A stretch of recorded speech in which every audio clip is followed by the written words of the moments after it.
Okay, good afternoon, everyone. I hope you're well. It's Rabbi Akiva Males, and we're looking forward to today is Wednesday. It is November the 3rd, and we're starting to get ready for Parshas Toldos this coming Shabbos. And would like to share some Divrei Torah on the Parsha that I found interesting, and I hope you'll find interesting as well. I want to start by dedicating our Torah learning today to, it should be a zechus, it should be a merit for the neshama of Daniel ben Yosef Ruven Halevi, Zechrona Levracha.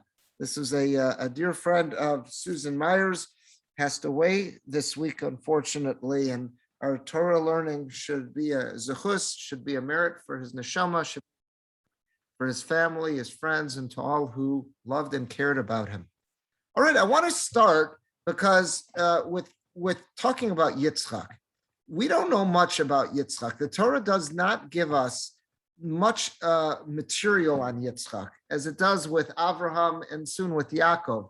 So we're really hard-pressed to try to find material on Yitzchak. So when we are able to find material on Yitzchak, I really would like to try to mine it and try to see what we can get out of it. And I want to start today by sharing with you two insights from some of our Mefarshim, some of Chazal's, and some of the Mefarshim that will help us, our Rishonim rather, the early Mefarshim, who will help us perhaps get some indication about what Yitzchak, how he spent the years of his life. So let's take a look.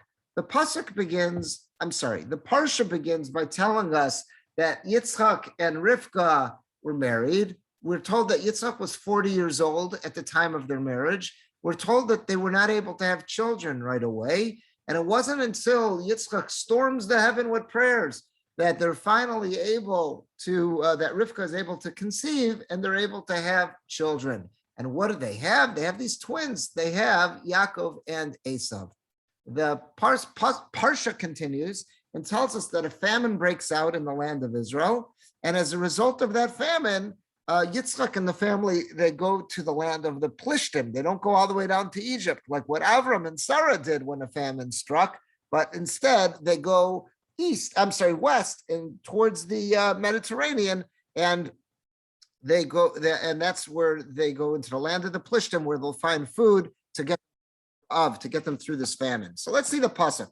It's in Perek Chavav. The pasuk says, Aleph, Vayirav Baaretz. There was a terrible famine in the land of Israel. Canaan at that time. And this was a different famine that had kicked in than the one that had kicked in generation earlier in the days of Avram. And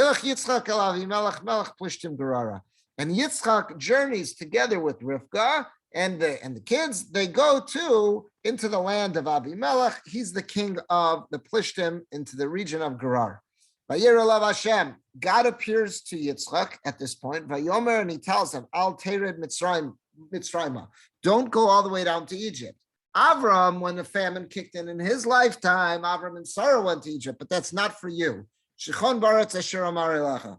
Your job is to dwell in the land that I'm going to tell you. In other words, you may have left Canaan proper, gone into the land of the Plishtim, but you're still within the geographical boundaries of what's going to become the land of Israel, Eretz Yisrael. I do not want you going down to Egypt. Gimel 3, Gur Baretz Azos, I'd like you to live right now for the short period of time that you're in the land of the Plishtim, so sojourn here, meaning it's not permanent. And I'll be with you and I will bless you. Is because I'm going to give to you and your descendants all of these lands, meaning the land of Israel. And I will fulfill the oath that I had made, that I swore to your father Abraham. So have no fear, but I don't want you leaving the geographical boundaries of Eretz Yisrael. You can go to where the Plishtim are, because that's going to be in the land of Israel, but you're not going to go down to Mitzrayim. And I guarantee you that I will fulfill all the oaths I made to Avram Avinu.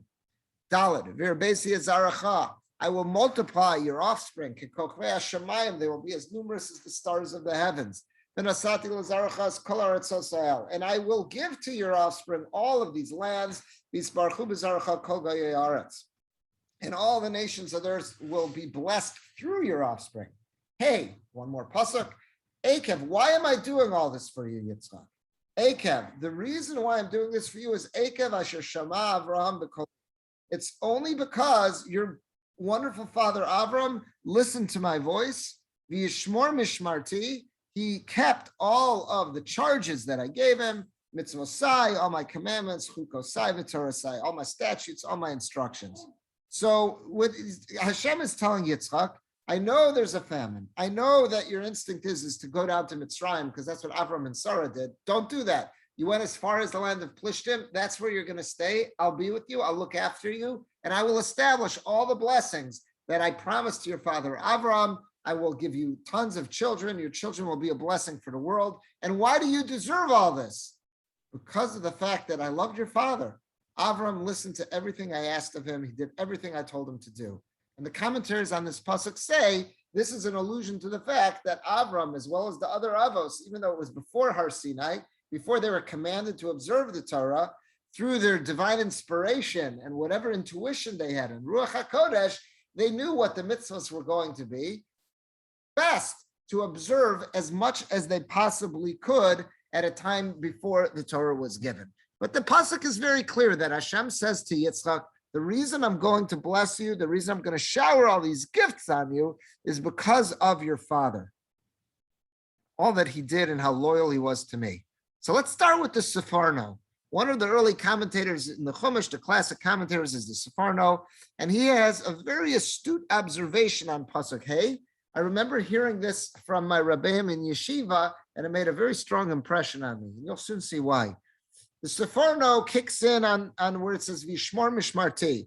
Hashem is telling Yitzchak, why am I going to bless you? I'm going to bless you because I loved your father. He listened to everything I had to say and he observed all my commandments. So the Sefarno says, Hine li Yitzchak, when Hashem is speaking to Yitzchak now, Tola b'zchus acheramata. He doesn't say to Yitzchak, Yitzchak, you know I'm making you all these blessings and why I'm giving you all these blessings. And you know why I'm going to do so much for you? Because I love you and we have a relationship. We are so close. He did not say that to Yitzchak. He said, Yitzchak, I'm going to do all of this for you because of someone else, because of Abraham. And also a little bit later, Ba'amra over here, Beisi Hazaracha, he tells Yitzchak a little bit later, I will multiply all of your offspring, Ba'avur Avram Avdi. And again, he says, I'm not doing this for anything you've done. It's because of your illustrious ancestor, illustrious father. Yeah, Abraham. Lo Kain Amar Yaakov. But Hashem, whenever he spoke to Yaakov and made Yaakov promises, he did not do that. He didn't say, I'm going to give you so much and bless you so much based on what your predecessors have done. He said it's based on you. Now he's talking to Yitzchak and he's saying to Yitzchak, I'm going to give you all these brachas, but you didn't earn them. I'm giving to you, you are riding on your father's coattails. That's what Hashem is telling Yitzchak in this passage. And certainly God didn't speak this way when he talked to Avram. He didn't tell Avram, I'm doing for you because of your father, Terach. He didn't say that. He said, I'm doing this for you, Avram, because I love you, Avram. You've done everything I've asked of you. And that's the same kind of conversation he had with Yaakov. What's different about Yitzchak? Why, when it comes to Yitzchak, is it that he tells Yitzchak that I'm going to shower blessing on you, I'm going to do wonderful things for your kids, for your offspring, but it's all because of Avram. It's like you haven't earned it. What was Yitzchak missing at this point of his life? Why is he totally riding on Avram's coattails? That's what's bothering the Sefarno. It's in a very, very astute observation. Now, let's see what he says. He suggests as follows, on the second line in the middle, V'zeh haya, because at this stage in Yitzchak's life, where was he? Zeh haya kodem shehisorer Yitzchak likro b'shem Hashem. This was at a stage in Yitzchak's life where he was focused on his own personal development. He was not yet involved in outreach, so to say. He was not yet involved in calling out God's name to the world around him, preaching monotheism like what Avraham had done before him. Yitzchak at this stage in his life was focused on his own spiritual growth. That's the Sefarno's observation. Aval achar shekara b'shem Hashem, once he evolved, and once Yitzchak said, okay, I've grown enough, and now I'm going to not just focus on myself, I'm going to do what I can to share with the world around me. After he started calling out God's name and sharing it with the world, Nemar, that's when you'll see the pasuk says, V'Avimelech halach elav migrar. That Avimelech approaches Yitzchak, comes out to talk to Yitzchak. He leaves his palace and Grot to come out to speak to Yitzchak. From Rowan, it says, what does he say to Yitzchak? Ra'o ra'inu, we have all clearly seen ki Hashem imcha, that God is with you. Ata baruch Hashem. And you have been blessed by God. So what does it mean? It seems like something happened at the earlier stage in Yitzchak's life where this pasuk finds him. And the reason he's riding on Avram's coattails, the Sephardim wants to suggest, is because Yitzchak is very private. Yitzchak at this stage in his life has not turned into a teacher. He's still a student. He's focusing on his own spiritual development. He was not yet involved in sharing with others.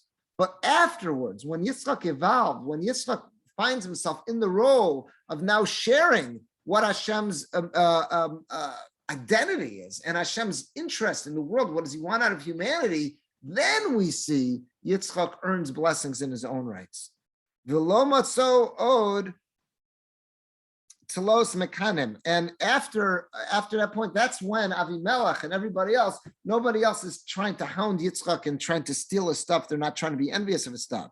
The Divrei Rivos kasher rishona. They're no longer quarreling with him over wells and everything like that. At a certain point, they recognize, oh my gosh, God is with him. We're not going to quarrel with him. Nowhere in the relationship between God and Yaakov do we ever see God saying to Yaakov that I'm going to bless you, but it's based on what your predecessors have done. Because from the earliest stage in Yaakov's life, from his childhood, Yoshev Oalim, he was always sitting in the tents in the study hall in yeshiva. Lil Modi was learning. Ulilamed das esam. He was always trying to teach religion and knowledge, theology to others. So ubefrat, and specifically ba'alei shem ve'aver, when he was a student in the yeshiva in Shem and Aver, shesham ala kol mevakesh Hashem b'li safek. That's where anyone in the world, anyone in the region at that time, if they were on a spiritual quest, they were on a journey, and they wanted to understand more about this monotheism, want to understand, okay, now that you've informed me that there is a God, what might he want of humanity? Where did they go to get any direction? They went to the yeshiva of Shem ve'aver. And that's where Yaakov was from his earliest days. So therefore, Yaakov, so to say, earned a VIP relationship with God from the beginning because he was always sharing with others. Avram was always sharing with others. So he had this special relationship with God that he deserved the blessing in his own right. Yitzchak, at this stage in his life, for whatever reason, and we don't know why, for whatever reason, Yitzchak did not feel his calling yet was to share with others. He first was working on himself. So yes, he accomplished great amounts and God gave him blessings, but he didn't give him blessings for his own merits, that he deserved them on his own. He gave him blessings riding on Avram's coattail, that he said, Ekev asher shama Avraham b'koli. I'm giving you blessings because you're a child of Avraham, and your great illustrious father, he listened to my voice. He did everything I wanted from him. That's why, Yitzchak, you're getting these blessings. But Yaakov, he got blessings directly for his own merits. Avram got for his own merits. At this stage in Yitzchak's career, he was not yet dedicated to public service. And because he wasn't dedicated yet to public service, if God was going to forge a relationship with him, it was going to be on the merits of Avraham, not on his own merits. I remember hearing this in yeshiva, and again, I remember what were my Rabbi emphasizing, is that, look, you're in yeshiva now, and your purpose while you're in yeshiva is to grow, develop, and to be, and turn into the best person you can, but that's not the end goal. The ultimate end goal is to share with others. And to share with others, you will merit having a relationship of your own with God, a much deeper relationship than you had in the past. We should never feel that by stopping focusing on ourselves and now trying to think, how can I be involved in communal service? How can I be involved in sharing Torah with the community? Somehow or another, that's going to take away, that's going to detract from my relationship with God. On the contrary, it's going to intensify it. It's going to make it more special. HaKadosh Baruch Hu will say, now you're worthy of merits in your own right. You're worthy of blessings in your own right, not just riding on anyone else's coattails, but I can forge a relationship with you, a special relationship with you that I was unable to share before. And again, the yeshiva that I went to, at the time, they had a very, very strong emphasis on encouraging the fellows that when we would leave yeshiva, to try to get involved in some aspect of Parshas Torah, teaching Torah, spreading Torah, being involved in Jewish communal work. So this was a very strong message I remember hearing. They would always point to this, Rabbi would always point to this Farno to say, look at this, look what he's telling us here, is that at this Yitzchak's life, and not to be critical of Yitzchak, we don't know why, at this stage, he was developing, he had to focus on himself, but he was not yet fully committed to a life of service to others. He wasn't entitled to that same relationship with Hashem that Avraham and Yaakov were. But as soon as Yitzchak became dedicated to that calling, then his relationship with Hashem evolved. It became so much more intimate, became more powerful. It's a very strong Sforno. But I don't want us to look at the Sforno and to think, okay, so Yitzchak loafed off. God forbid. We should never think that Yitzchak was a loafer until at some point, he found his calling. No, he was involved in great spiritual pursuits, but he was primarily focused on his own pursuits until at a certain point of life, he switched over and says, okay, I'm going to focus on communal needs and what could I do to share the knowledge of Hashem with those around me. I want to share with you something that Rambam, Maimonides, writes that on the surface might look like it contradicts this, but then I think we'll realize they're on the same page. And let me explain what I mean by this. This is Rambam, this is Maimonides in his Mishnah Torah, in his beginning of his section of Avodas Kochavim, where he's talking about idolatry. He starts off by giving a short history of idolatry as far as Judaism understands it. When did it enter the world? What was the mistakes of the ancient civilizations that resorted to this? Who were the people who tried to bring us away from this false theology? And he spends time talking about Avraham Avinu and about how Avraham Avinu grew up knee-deep in idolatry. His parents, his society, his community, family, everyone around him was entrenched in idolatry, and Avram on his own, with his own intuition and his own understanding of the world and his study of what was going on around him, came to the conclusion that no, this is all wrong. This is one terrible mistake. There's a creator, there's a Borei Olam who created the whole world, the cosmos, everything that there is, and he started putting things together, and that's when HaKadosh Baruch Hu reveals himself to him. Let me share with you towards the beginning of this, when Rambam is describing what Abraham's early career, early life looked like. Look what he writes here. He's talking about Avram. Avram became almost like a traveling preacher. He would go from town, locale to locale, and he would gather everyone together, mamlacha, from state to state, until Avram eventually finds himself in Parshas Lech Lecha in the land of Canaan. And he continues calling out, trying to educate everybody that there's a Borei Olam, there's a creator.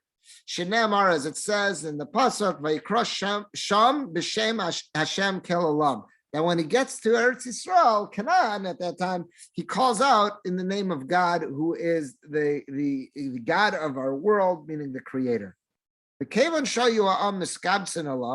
And when he would have all these crowds that would gather around him to try to find out what theology are you selling? What is the line of reasoning that you're putting forth? They would ask him many questions. He would answer everybody according to their mindset, according to how much knowledge they would be able to comprehend and how much they could handle. And then he would do all this to try to bring back people to truth. In other words, they had strayed. Idolatry had swept across mankind, and he was trying to bring people back to the recognition there's a creator. Right? Adam and Chava clearly knew there was a creator. Noach knew there was a creator. It's 10 generations after the flood is Avram. So in those 10 generations, there's been a terrible slide away from God. And Avram is trying to bring them back towards that recognition. Until at a certain point, Avram was so successful. How many people flocked around him? Alafim urevavos. Tens of thousands. He had incredible multitudes of followers, Avram.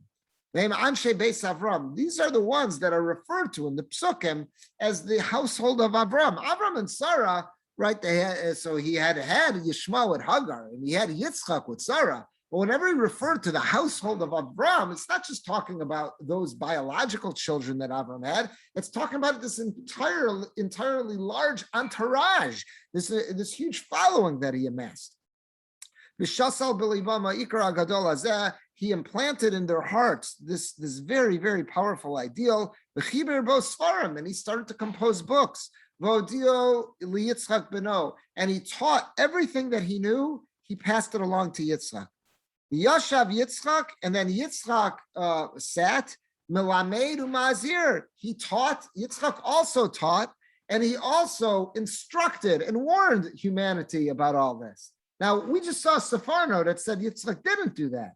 So, yeah, at the beginning of his life, at the beginning of his career, Yitzchak was very focused on himself. But then the Sforno said, but he evolved, he moved into it. So when here where Rambam is talking about, I don't think it's a conflict with the Sforno. Rambam is not saying, I disagree with the Sforno. He was a public preacher from day one.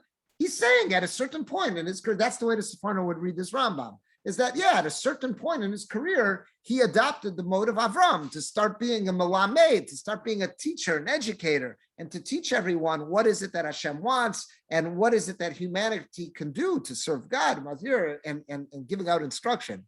Yitzchak Hodiel Yaakov, and Yitzchak also instructed Yaakov. He trained, he educated Yaakov. He appointed Yaakov. It's your job to carry on the mission. And Yaakov followed suit, and he went down the same career path, that he also amassed a big following, and he did his best that he could to educate all the people who gathered around him. Yaakov limei banav kulam, and Yaakov educated all 12 of the Shvatim as well. Vivdil Levi, and he separated Levi, umino Rosh. He appointed Levi to be the Rosh Yeshiva. Levi was going to be the one, and that's where Shevet Levi's role comes in. Levi's the one who's going to be the, so to say, the keeper of the Torah, who's going to dedicate himself to educating everybody else. Voshiva b'yeshiva l'lamed derech Hashem. He sat him in the yeshiva in an institution that was set up to instruct everyone about God's ways, v'lishmor mitzvahs Avram, and to do everything they could to perpetuate the teachings of Avram and all the instructions that Avram had given over. Mitzivas b'nav, and he instructs the kids, shelo yafsiku mibnei Levi memuna achar memuna kidei shelo tishakach halimud, is that don't ever let the system fall apart. Always from Shevet Levi, appoint more teachers. It's your job to be the educators, of the Torah educators of the early stage of Klal Yisrael, to make certain we never forget these very important teachings.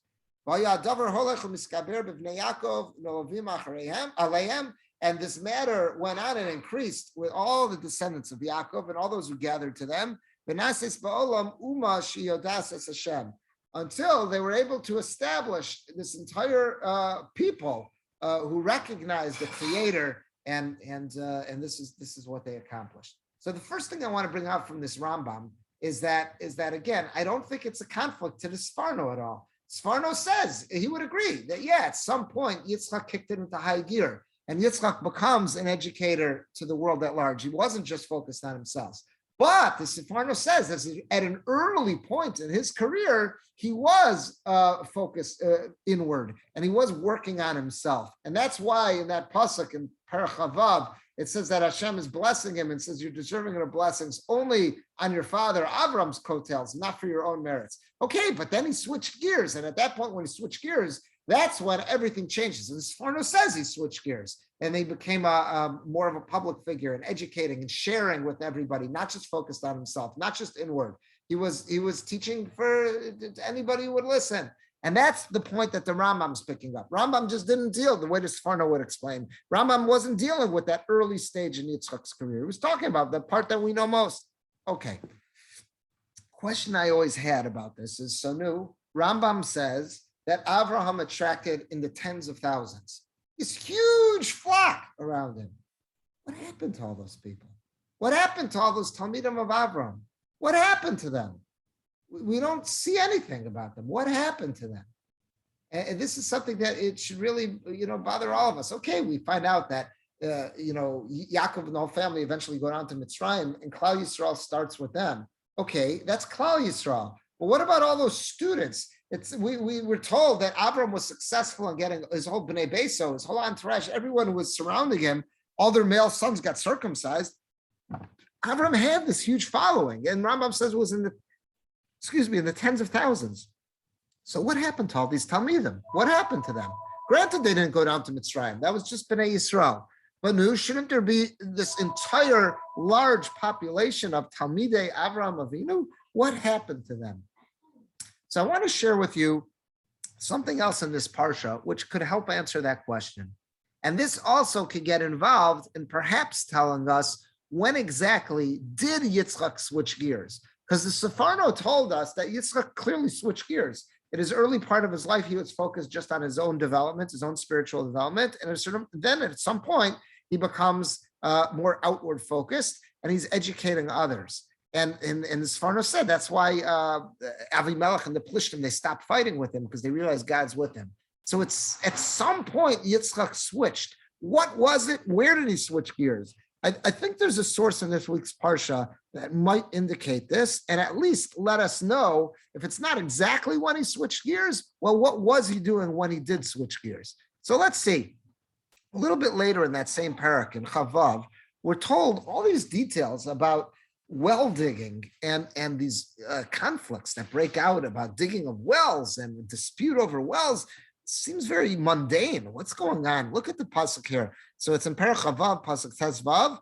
So the pasuk says, "Chol ha'be'eros asher chafru avdei aviv, b'mei Avraham aviv." All the wells that the servants of Avram, his father, had dug during Avram's time, sitmum plishtim. The Philistines had filled them up, had kicked in all the dirt and stopped them up. Imalum afar, they filled them with dirt. So it sounds like a vandalism, this brazen vandalism. It's not just that they stole the wells for their own use, but it was like, we're going to ruin it. You can't enjoy them either. And they dumped in all the earth around them to fill in those wells so no one could make use of them. Hezayin, 16. Avimelech says to Yitzchak, Lech mimanu, get out of here. You've amassed a lot. You've taken all our stuff. Yud Zayin, 17. So Yitzchak leaves the area around Avimelech. He goes more out into more distant area. Settles down there. Yodches 18. There too, he decides, I'm going to try to unclog the wells that were dug in the days of Avraham Aviv. Because those wells had been also sabotaged by the Plishtim. After Avram died. And when he reopened those wells, he decides he's going to name them the same wells, the same names that they had during the time of Avram Avinu. He gives them the same names. Yud Tes 19. They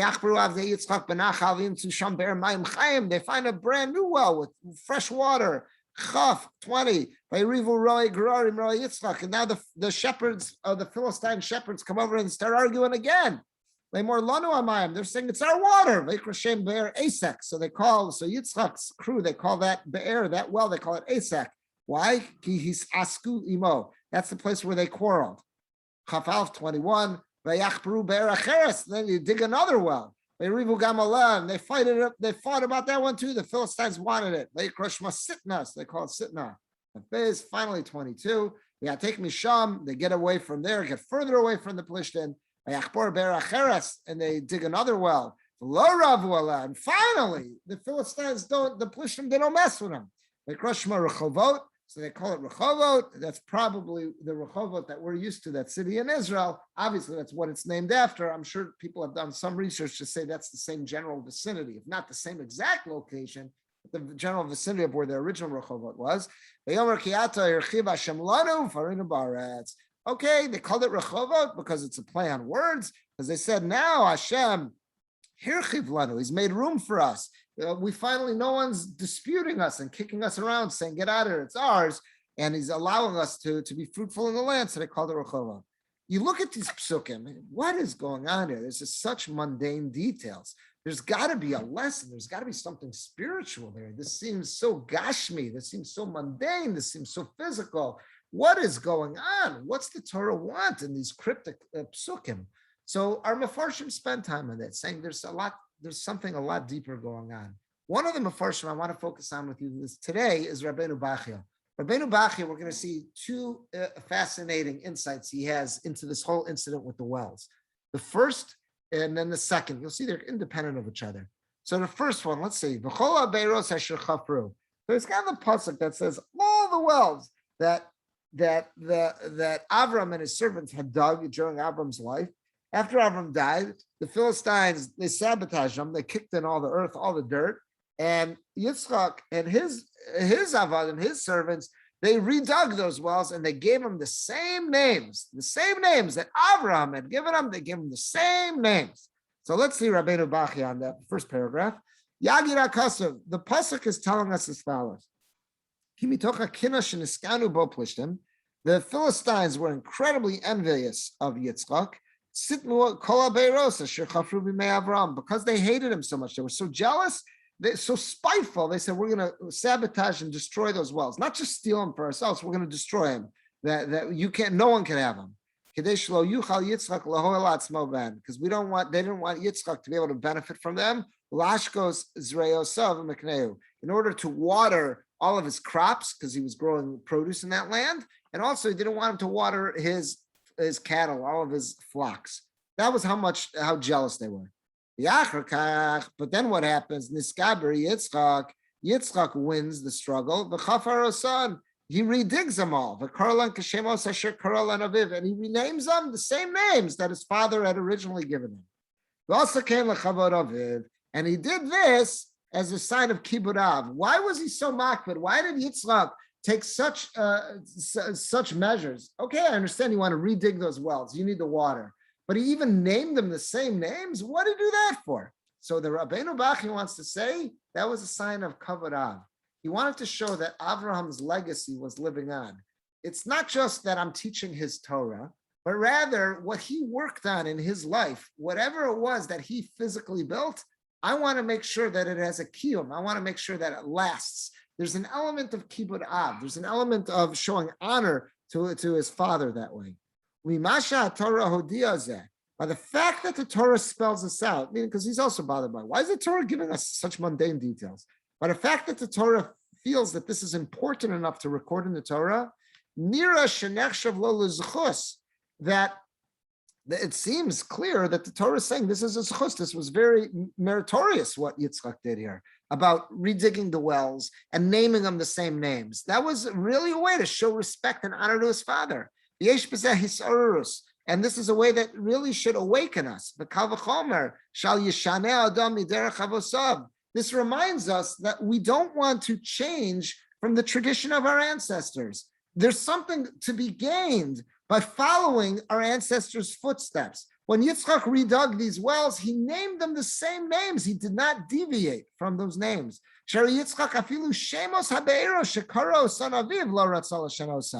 Even the names that Avram had given the wells, he didn't want to change. That's how he was so makbid. He was so careful about Masorah, about the traditions he had gotten from his parents.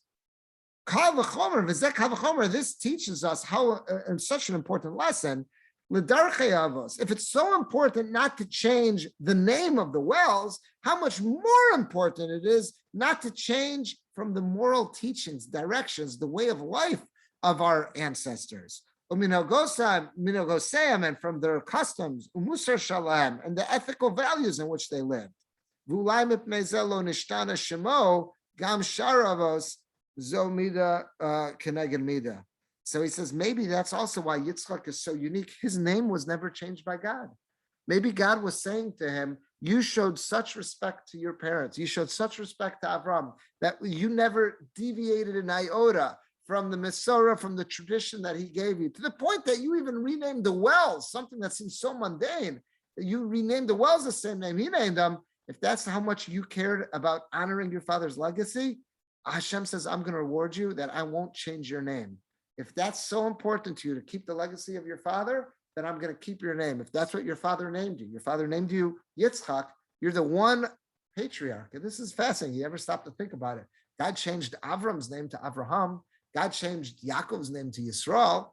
So why did he never do anything for Yitzchak? It's not because, okay, Yitzchak was chopped liver, but he was doing that out of respect to Avram. Is that Yitzchak was so makbid, Yitzchak was so punctual about maintaining all that his father had done, Hashem says, okay, you're going to merit. I'm going to reward you. If that's how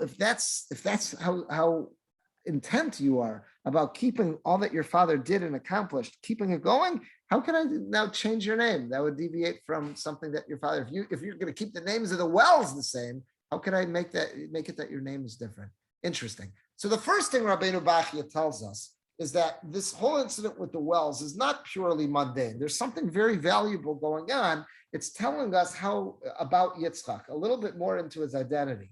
So we've so far learned about Yitzchak. We saw from the Sforno. We've learned a little about Yitzchak, even though the Psukim don't give us so much information about his early years.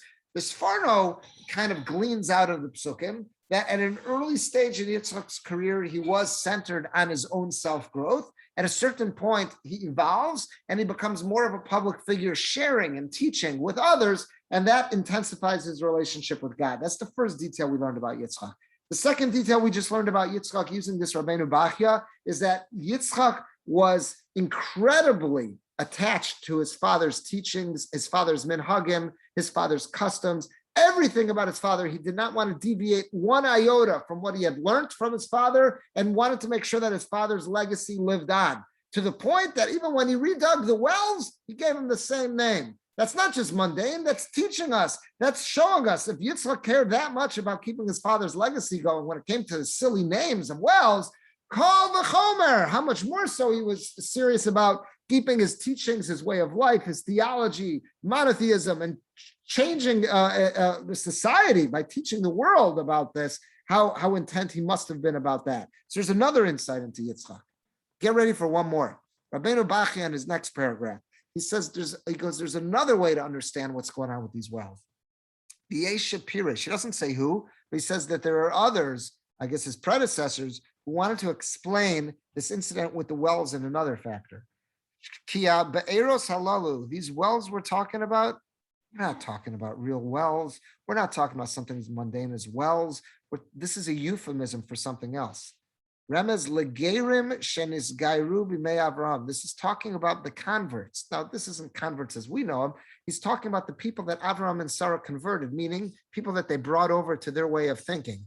People who had started off their careers as idolaters, as pagans, and Avraham and Sarah introduced them to this idea of monotheism, ethical monotheism. There's one creator of the world, the universe, and we've got to think about how to serve him. That's what he's calling here Gerim. These be'eros, these wells, it's not talking about wells that camels drink water from and that my crops get water from. It's talking about the students of Avraham and Sarah. Me Avram, Kihem Kalim LeKabbalah Samuna. They were the ones that, since they had already spent time learning with Avram and Sarah, they were, so to say, low-hanging fruit. They were so receptive to continuing their education. Kamoa be'eros, just like wells, shehem kalim l'kabbalas hamayim. Once a well is dug, it's very easy for it for water to fill it, either subterranean water or when next time it rains, you've got something that'll absorb it. Upsichas haleva sasum be'emuna, and when someone opens a heart that has been blocked, someone opens it up to allow emuna, faith, and trust in God to get in, yichana kasav chafira. That's what the pasuk is referring to as digging. So we're not talking about real wells here. We're talking about Gerim. We're talking about the students of Avraham. What was Yitzchak so busy with? Yitzchak was hunting down all those original students of Avraham. Let's see what he means. Lakach Yomar. That's why the pasuk says, Mitzad Akina sitmum plishtim. The Philistines were so jealous of Avraham that they stuffed up his wells. What does that mean? Klomar. Satmu es libam v'chziram suram. They put a full court press. They were so upset about the fact that Avraham and Sarah were so successful. They encouraged tens of thousands, as Rambam said, to leave their erroneous way of life of being idol worshipers, to leave the party that was going on around them, and to huddle around Avraham and Sarah because they were dedicated to understanding monotheism and understanding their teaching. The Plishtim hated this. You're taking all of our people. We had a good party going on. We had this whole Avodah Zarah system set up. And now this Avram and Sarah, they come through and they took all our people. So what did they do? They did a full court press to try to sabotage and say, what can we do to seduce those people back, to bring them back? They were poaching. They poached the members of our temple. They took all of our people. What can we do to get them back? And that's what the Plishtim did. They were on a full court effort to take back those tens of thousands who had flocked to Avram Avinu. And that's what the pasuk means when it says that the Plishtim were jealous, so they stuffed up the wells. It doesn't mean they stuffed up the physical wells. It means they stole back. They did everything they could to steal back all those students that Avram and Sarah had converted over from idolatry. That's what the pasuk means when he says they stuffed them up with dirt. Because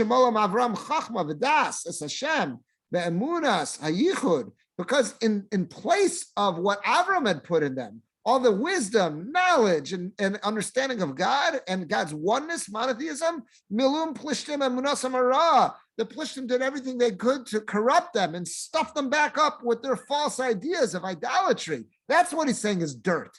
The pasuk refers to false theologies or terrible advice as afar, as dirt. Sometimes they'll say in the Gemara, you see this expression, dirt in your mouth, meaning that's something terrible. That's a terrible idea, terrible thought. So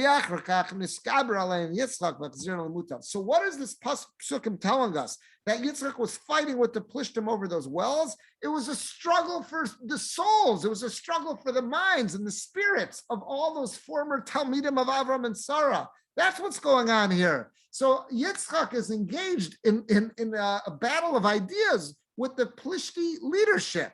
They're selling Avodah Zarah, and he's previewing the mission of Avram Avinu. That's what our psukim are alluding to. Husha Kasuv, and that's what it means when the pasuk says, "Vayeshev Yitzchak vayachpor es be'eros hamayim." That Yitzchak sat himself down and rolled up his sleeves and got to work redigging the wells asher chafru b'mei Avram that were originally dug in the days of Avram Aviv v'isatmuma plishtim, and the Philistines had stuffed them up after Avram died. Shemos, and then he gave them the same names as Avram did. That's what the pasuk is talking about. This was a battle for the minds, the battles for the souls of all those former Talmidim, former students of Avram and Sarah. This is what oftentimes happens when people change teams, when people convert, or when they leave one ideology and enter over into another. There's very often this battle of minds and battle of wills that takes place between the former camp who says, we don't like this. You're taking our people. It's going to reflect poorly upon us. So they go on a full court press to try to win their hearts and minds over again. So this is what Yitzchak was doing. Yitzchak was trying to bring them back. So again, I think this gives us more of an insight into how our Rishonim, how our early commentators understood.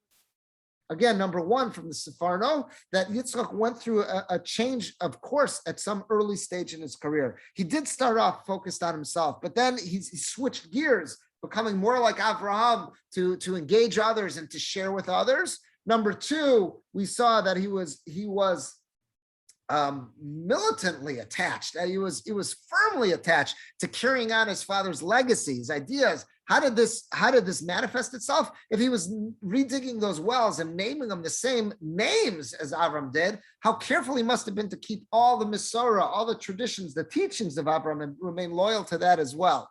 And then more, Rabbeinu Bachya says, no, this whole idea about the wells is an allusion to the battle for the minds and souls of all those Talmidim of Avram. That's what was going on. That's what Yitzchak was engaged in. So this gives us a lot more insight into what was going on in Yitzchak's career, Yitzchak's life, that the Torah doesn't fully spell out. This might also tell us, working with the Sfarno, when the switch took place. Is that it seems, again, what did the Sfarno say? The Sfarno said he started off focusing on himself and then switched gears. And then when did that take place? Well, when he first went to the land of Plishtim, God says to him, okay, I'm blessing you based on Abraham. But later, once he's already in the land of the Plishtim, that's when, as Sfarno points out, Hashem is speaking to him on his own terms, on his own merits. And that's when the Plishtim themselves say to him, we recognize that God is with you. So it seems while he was in the land of the Plishtim, and now combine this with Rabbeinu Bachya, while he was in the land of the Plishtim fighting for the hearts and minds of all those former Talmidim of Avram and Sarah, that's when this switch took place. And this gives us a lot more insight into Yitzchak's life and Yitzchak's career. I want to share with you one more One more insight before we close for the week is that the Parsha concludes by telling us that at the end of Yitzchak's life, he was ready to share blessings with Esav, and Rivka wants Yaakov to get those blessings instead. So it's a very elaborate story we read about how Yaakov dresses up, takes the place of Esav, and takes those blessings that Yitzchak had intended to give to Esav. Yaakov takes them from Esav. Okay, we're told that Esav is furious. He hates Yaakov for this, so he wants to kill him. So look at the psukim here very quickly. We'll end with this. It's Perak Chav Zayin Mem Aleph. Vayistom Esav es Yaakov ala bracha asher beracho aviv. Esav hates Yaakov for taking the brachas that he intended to give. Yitzchak had intended to give to Esav. So Esav says in his heart, Yikravu Yemei Evel Avi. The days of mourning for my father will soon arrive, meaning Yitzchak will soon die. Va'argas Yaakov Achi, and then I'm going to kill Yaakov. I'm going to wait till Yitzchak's gone because I don't want to cause him more pain. Then I'm going to kill Yaakov. Memphis 42. But you got to Rivka as Divrei Esav ben Agadol.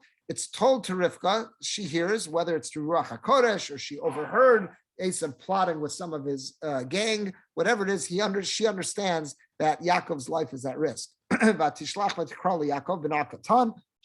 in Yaakov, her younger son. Let me just take a drink. Atomrei love, she says to him, Esav